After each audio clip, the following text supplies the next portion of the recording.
తర్వాత ఎప్పుడు కూడా స్త్రీకి ఆసక్తి లేని పనులు ఏది చేయకూడదు. వాళ్ళు కోరుకునేదట్టు చేయాలి.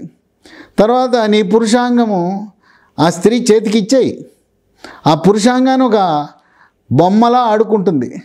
ఆ పురుషాంగాన్ని ఆ చర్మాన్ని ముందుకి వెనక్కి తీస్తూ ముద్దులు పెట్టుకుంటూ, తర్వాత కొంతమంది పురుషాంగాన్ని స్త్రీ నోట్లో పెట్టాలని ప్రయత్నం చేస్తారు. మీరు ఇష్టపడేదట్టు చెయ్యి. నువ్వు ఎప్పుడైతే చేతికి ఇచ్చి ఆడుకోమన్నావో, చేత్తో ఆడుకుంటూ ముద్దాడుతూ ముద్దులు పెడుతూ దాంట్లో తనంతరకు తాను నువ్వు అడగపోయినా నోట్లో పెట్టేసుకుంటుంది. చక్కగా ఐస్ ఫ్రూట్ లాగా చీకేస్తుంది. తర్వాత పురుషాంగం కింద 2 గోలికాయలు ఉన్నాయి, ఏలాడుతుంటాయి. అవంటే చాలా మక్కువ. ఆడవాళ్ళు అవి పట్టుకొని చక్కగా ఆడుకుంటారు.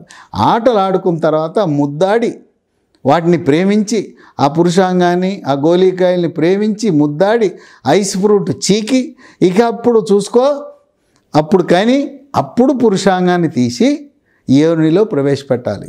యోనిలో ప్రవేశపెట్టేది కూడా మృదువుగా, సన్నగా, నిదానంగా. ఈ రతి అనేది ప్యాసింజర్ రైల్లా చేయాలి. ప్యాసింజర్ రైలు చిన్న స్టేషన్ పెద్ద స్టేషన్ నిదానంగా ఆగుతూ వెళ్తుంది. అట్లాగే లోపల పెట్టిన తర్వాత ఆగటం, మళ్ళీ 2 స్ట్రోకులు అయిన తర్వాత మళ్ళీ రెస్ట్, అలా నిదానంగా చేయటం. తర్వాత ఎప్పుడూ ఒకటే భంగిమ. ఆడదాన్ని కింద పడుకోబెట్టడం, పైన నువ్వు. అదే కాదు, రకరకాల భంగిమలు ఉన్నాయి.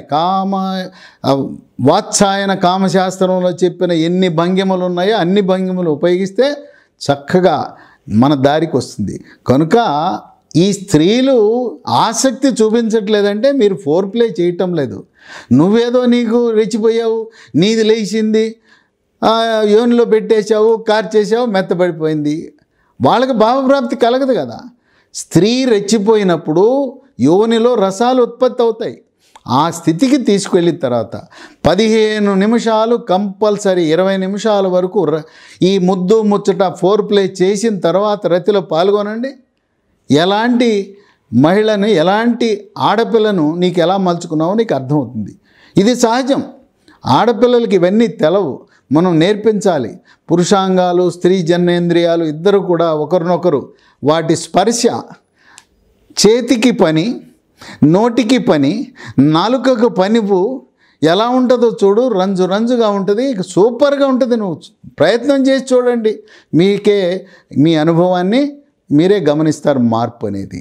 ఈ విధంగా స్త్రీని ప్రేరేపించటము, కామనాడులను ప్రేరేపిస్తే ఈ భావప్రాప్తి కలిగినప్పుడు మెదడు నుంచి డోపమిన్ అనే హార్మోన్లు, ఎండార్ఫిన్ అనే హార్మోన్లు విడుదలై హాయిగా అయిపోయిన తర్వాత గట్టిగా వాటేసుకుంటారు. కళ్ళలో ఒక చక్కటి ఒక రిలీఫ్, మళ్ళీ కావాలి అని కోరుకుంటారు. ఎందుకురా నాయన అనరు, మళ్ళీ ఇంకొక షో కావాలని కోరుతారు. లేదా మళ్ళీ మరుసటి రోజు ఎప్పుడా అని చూసే విధంగా ఈ స్త్రీలను మనం ప్రేరేపించవలసిన అవసరం ఉంది.